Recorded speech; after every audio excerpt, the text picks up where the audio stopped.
Eu estive pregando nesses dias e eu aprendi uma coisa, que o povo não pode ter a presença de crente juro.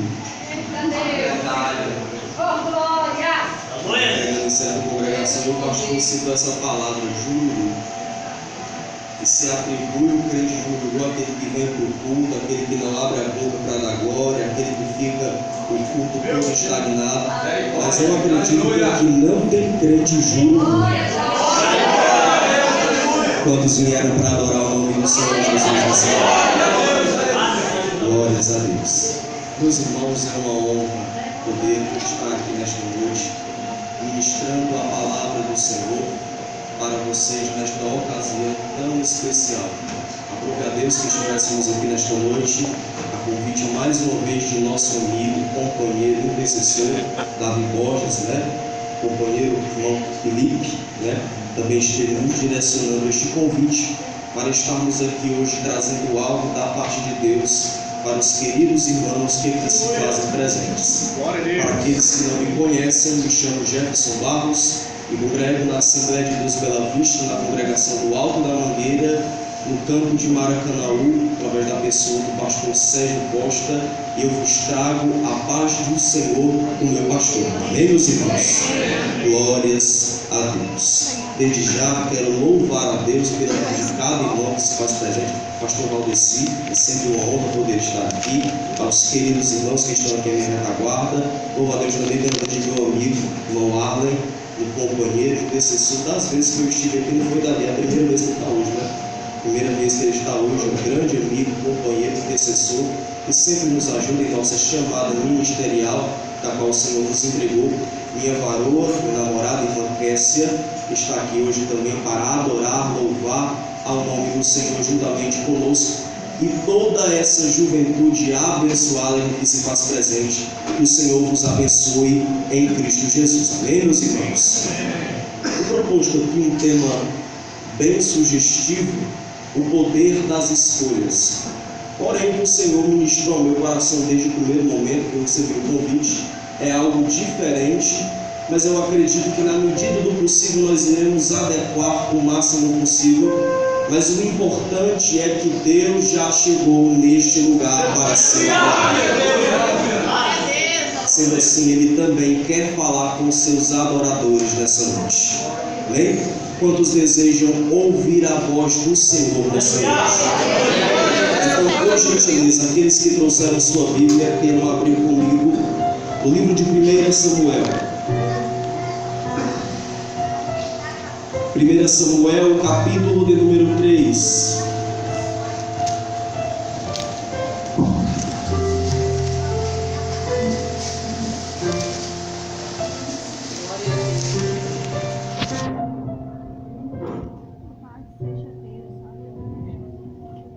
Samuel, capítulo de número 3, onde iremos fazer a leitura somente do verso de número 19.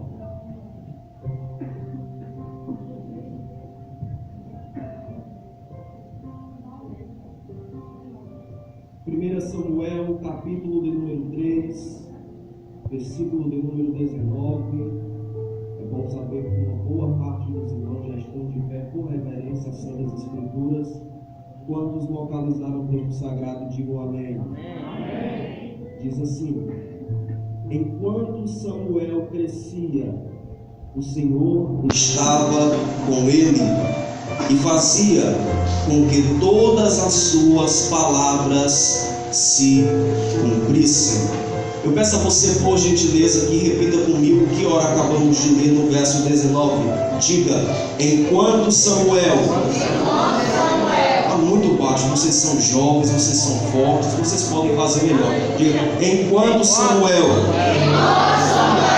crescia, o Senhor estava com ele e fazia com que todas as suas palavras se cumprissem. Quantos podem se assentar adorando a Jesus?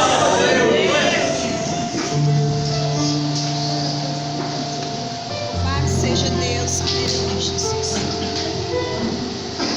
Glórias a Deus.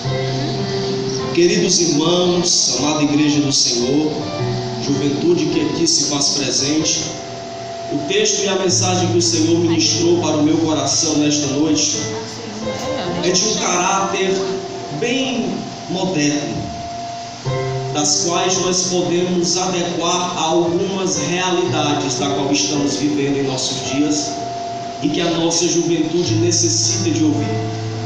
Mas eu preciso de toda a vossa atenção para introduzir em vossos corações algumas coisas que o Senhor pôs no meu nessa noite. Amém? Amém. O livro de 1 Samuel, no capítulo de número 3, no verso de número 19, e o capítulo 3 todo inteiro, é um capítulo muito conhecido das Escrituras Sagradas. Para nós entendermos e compreendermos o que ora acabamos de ler, queridos irmãos, nós precisamos voltar aqui ao princípio e ao início deste livro para nós termos a compreensão de algumas coisas. O livro de 1 Samuel, possivelmente escrito pelo próprio Samuel, mas que também contém alguns escritos dos profetas Gad e Natã. Ele foi escrito com o objetivo de registrar a vida de Samuel, que fora o último juiz de Israel, registrar o reinado e o declínio de Saul, o primeiro rei, o primeiro monarca de Israel, e também de registrar a escolha e a preparação de Davi, das quais nós todos aqui sabemos que foi o maior rei de Israel. Quando nós observamos o contexto bíblico inicial, nós iremos perceber que no mesmo livro, esse contexto está voltado inicialmente ao personagem principal, a saber, Samuel. O nome Samuel no original significa nome de Deus, ou Deus ouve. E quando nós nos voltamos e nos aprofundamos um pouco mais nesse contexto, nós veremos que Samuel, filho de Ana, nascido de um voto, assim quando veio a desmamar, provavelmente no segundo ou no terceiro ano de vida, como diz a tradição, provavelmente ele passou por um rito de passagem depois que ele desmamou.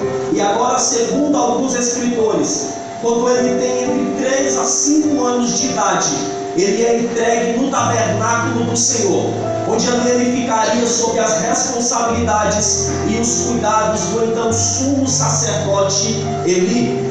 Veja bem, meus queridos irmãos, que Samuel, ele tinha algumas tarefas, ele tinha algumas obrigações no tabernáculo do Senhor.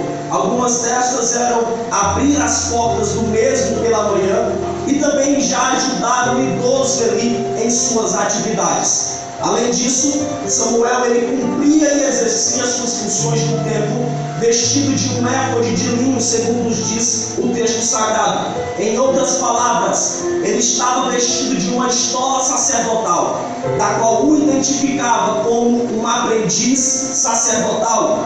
Esta estola poderia ser caracterizada como um colete ou uma espécie de avental com mangas longas de linho claro. Perceba que este colete, as obrigações, as funções que Samuel desempenhava no templo era fundamental para que nós o venhamos nomenclaturar a primeiro momento como um aprendiz sacerdotal. Veja bem também, meus queridos irmãos, que o voto da sua mãe consistia que se ela gerasse um filho macho, ela daria ao Senhor, concederia este filho ao Senhor. Ele lhe serviria todos os dias de sua vida e não passaria navalha sobre sua cabeça. Sendo assim, podemos dizer que Samuel era nazireu de Deus desde o seu nascimento. E eu acredito que quando eu falo esta palavra aqui, nazireu, eu tenho certeza que todos, a mocidade, a juventude, tem conhecimento disso. Ele não poderia cortar o seu cabelo,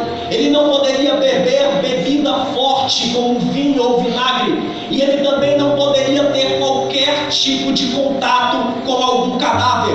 O nome nazireu significa separado, e este é Samuel, separado desde o seu ventre. E além de vestir uma estola sacerdotal, da qual identificava como aprendiz sacerdotal, o próprio Samuel, o contexto sagrado irá nos afirmar que todos os anos, quando sua mãe subia ao templo para sacrificar ao Senhor juntamente com seu esposo Eucana, ela levava para seu filho uma túnica. E alguns escritores também irão sugerir sugerir, meu querido amigo Davi Borges, que esta túnica, esta veste aqui que Ana levava todos os anos para Samuel, também era uma veste sacerdotal. Agora percebam os irmãos, porque se nós desviarmos aqui um pouco o foco de Samuel, tirarmos um pouco a visão da sua história e nós voltarmos ao que diz o contexto sagrado no quesito espiritualidade de Israel, nós veremos que a situação não estava muito boa. Isso porque os então sacerdotes da época, a saber, os filhos de Eli, o sumo sacerdote, a saber, os sacerdotes Ofni e Finéias, o seu comportamento, a sua conduta não estava nada bem diante do Senhor, porque eles tratavam os sacrifícios, as oferendas que eram para o Senhor, com total desprezo e arrogância no seu ofício, porque eles tomavam para si parte dos sacrifícios. Agora percebam os irmãos, que como se isso não bastasse, os mesmos ainda terão relações sexuais à porta do santuário, à porta do templo do Senhor, e eram muito grandes os pecados destes jovens perante o Senhor, diz a Bíblia Sagrada.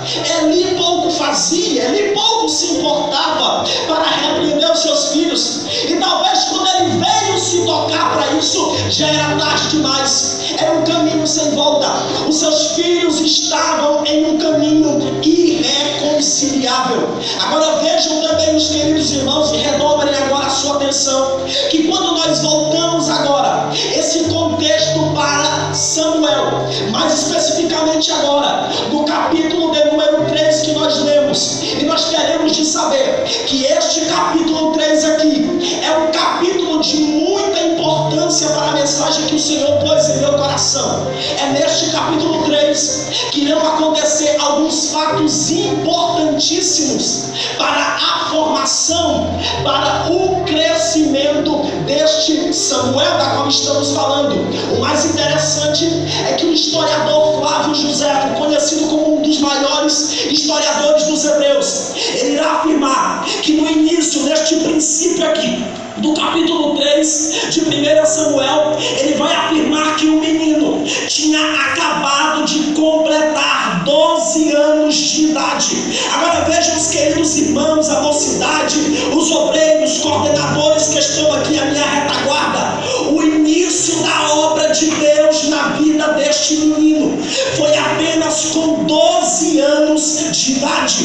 É com 12 anos de idade que algumas coisas irão acontecer na sua vida, que irão influenciar em sua chamada. Mas percebam, os queridos irmãos, que aqui me chama muita atenção o que está inserido no verso de número 3, no capítulo de número 3. Se os irmãos preferirem abrir sua Bíblia, ou somente ouvir, acompanhar, fique à vontade, mas perceba que, segundo a tradução da minha Bíblia, no verso 3 do capítulo de número 3, assim vai dizer: a lâmpada de Deus ainda não havia se apagado, e Samuel estava deitado no santuário do Senhor, aonde se encontrava a arca de Deus. Aleluia! Percebam, os queridos irmãos, que a arca do Senhor, ela estava localizada no lugar santíssimo, onde apenas o sumo sacerdote, uma vez por ano, a saber, um dia chamado dia do Yom Kippur,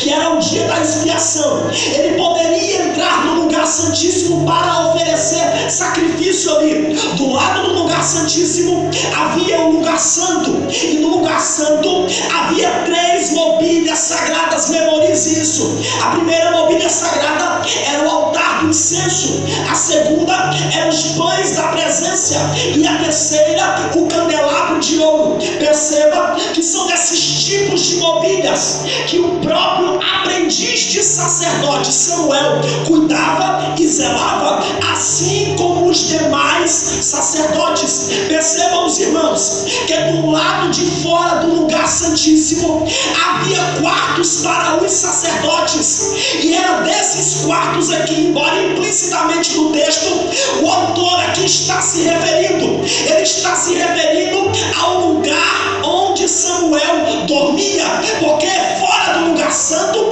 havia quartos, e era lá onde Samuel e os demais sacerdotes dormiam. Aleluia.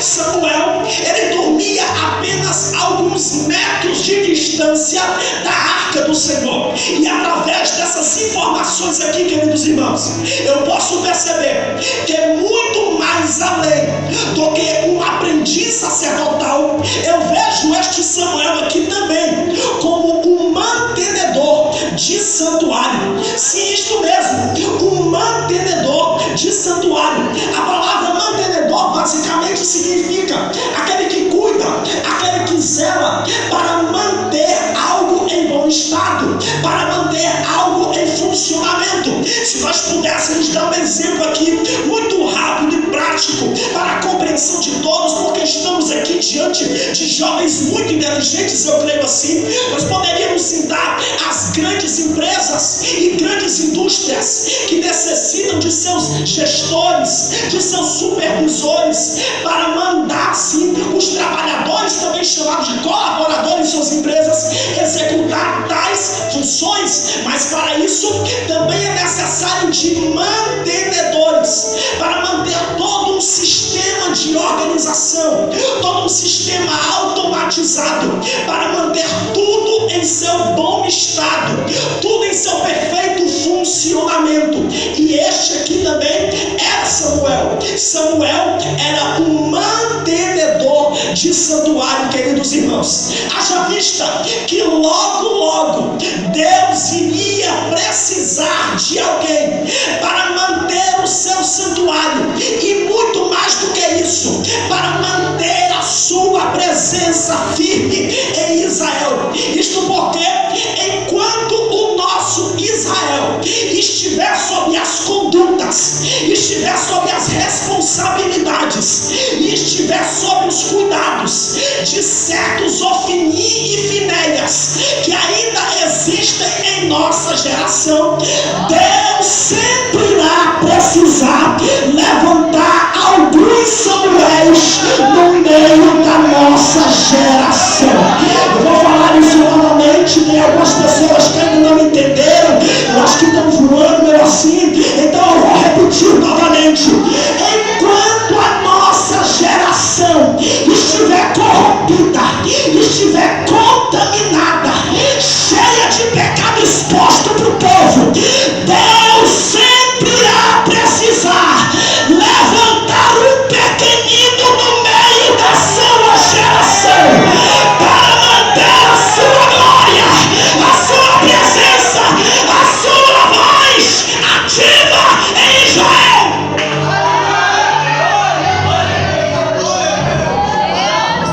E este é Samuel. Até então, só um aprendiz de sacerdote, mas por outro lado, um mantenedor de santuário. Seja o santo nome, aleluia. Pegue na mão desse irmão que está do seu lado, por gentileza. Glória a Deus. Não fique com sono.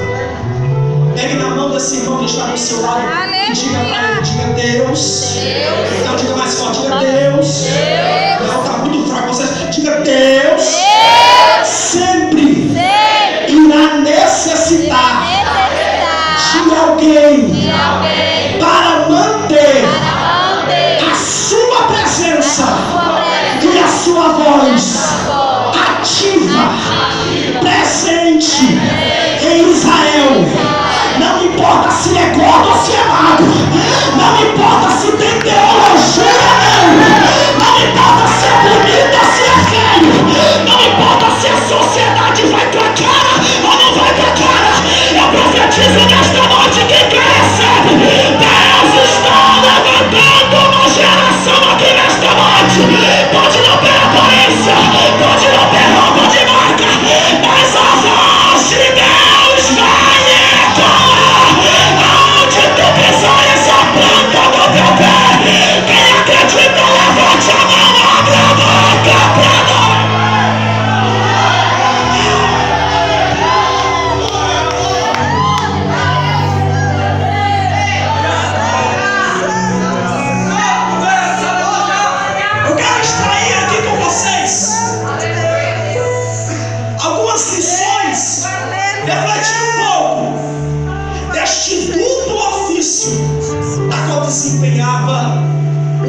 Samuel.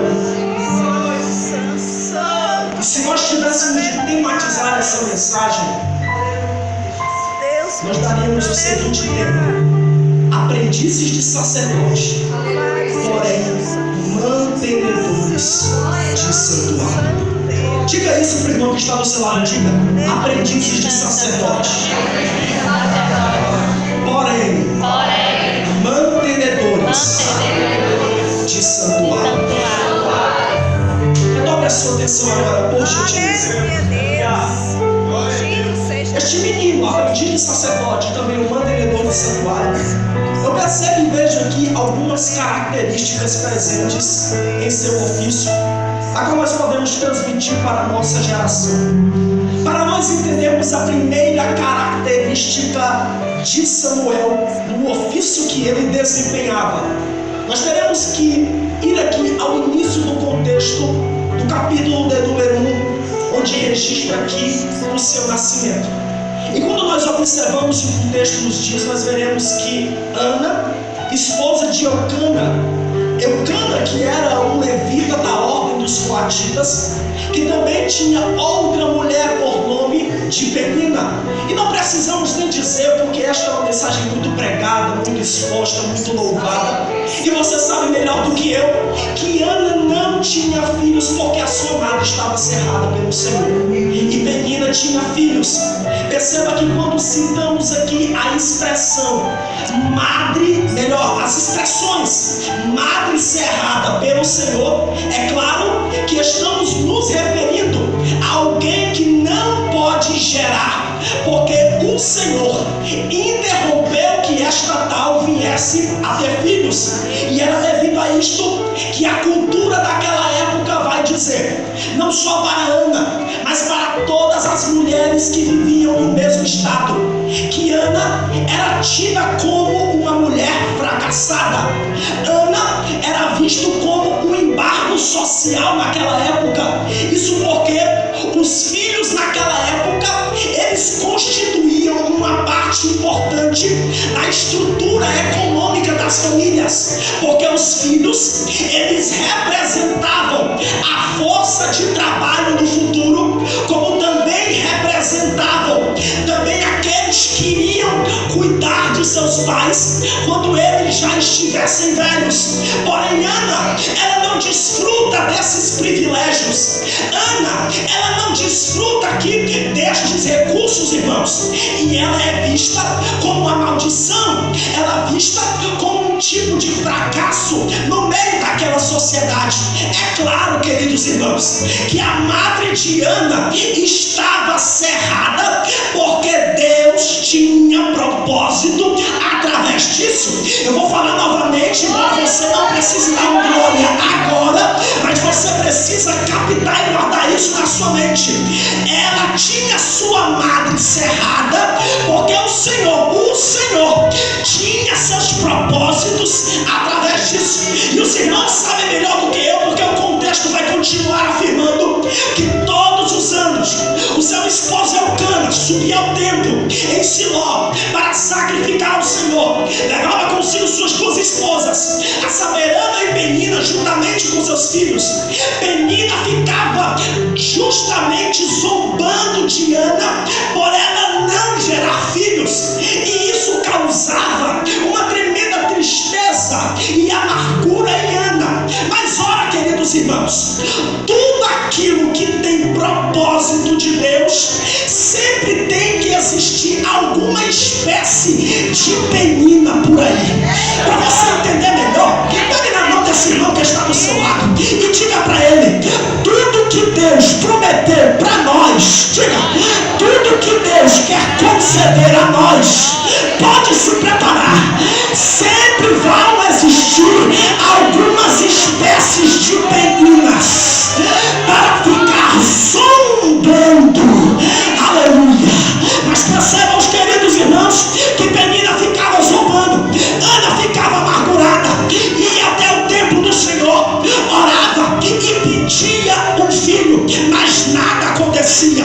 Os anos se passaram, Ana parece que vai repetindo o mesmo gesto, a mesma atitude, parece que ela está fazendo um ritual uma vez por ano, e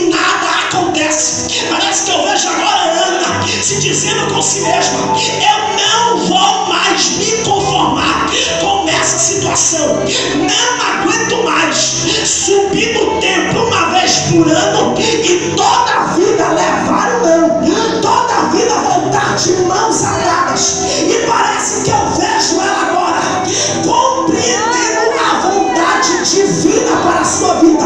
E agora eu vejo ela abrindo mão dos seus desejos, abrindo mão de suas vontades, de ter um filho para si. E agora ela vai querer ter um filho para dar ao Senhor. Isso tem total diferença, irmãos. Isso tem total diferença. Ela não quer mais um filho para si, ela quer agora um filho para o Senhor. Ela sobe ao templo mais uma vez e ela faz um voto dizendo: se o Senhor me conceder um filho varão, que era símbolo de honra naquela época, se o Senhor me conceder um filho varão, eu faço um voto que não passará navalha em sua cabeça. Quando ele desmamar, eu entregarei ele ao templo e ele o servirá ao Senhor todos os dias de sua vida. Aleluia. Perceba que ela abre mão de seus desejos, abre mão de suas vontades, para fazer com que o menino vivesse os propósitos divinos. Eu vou fazer melhor. Ela abriu mão de tudo que ela queria, para que ele nascesse para viver segundo os propósitos divinos. Aleluia. Vai começar agora, irmãos, porque quando nós contextualizamos tudo que ora acabamos de falar, ao mesmo tempo, meu querido amigo Davi, irmão Felipe, meu querido pastor Valeci, todos os irmãos que estão aqui na guarda à minha frente, eu percebo uma semelhança e ao mesmo tempo uma oposição comparada a essa história bíblica com a nossa geração, se fizermos um paralelo. Porque nessa geração está muito fácil alguém querer nascer, difícil é alguém depois de nascer querer viver os propósitos divinos. Aleluia. E só para fundamentar isso para você, o mesmo historiador Flávio José, o pastor, ele vai dizer as seguintes palavras: que assim, quando o menino chegou no templo, se proporam no seu coração de não cortar o seu cabelo, e ele não beberia nenhum outro tipo de bebida, só ia beber água, não ia ter contato com vinho, não ia ter contato com nada impuro. Quando ele está dizendo isso, é como se eu ouvisse a voz de Deus dizendo para mim: este menino vai ter princípio, esse menino vai ser regrado, ele não vai poder viver igual as outras crianças, ele vai viver para mim, ele vai viver para mim, ele vai viver para me agradar, ele vai viver para fazer. O problema da nossa geração é que tem tanta gente nascendo aqui, mas é tanta pouca gente querendo viver os propósitos divinos. É muito mais fácil querer viver segundo a sua vontade. Como assim, pregador? Até estão na igreja, nasceram na igreja, mas estão vivendo segundo as vontades carnais. Passa o dia todo no Facebook, vira noite no WhatsApp, fica fofocando nas esquinas, fica mostrando a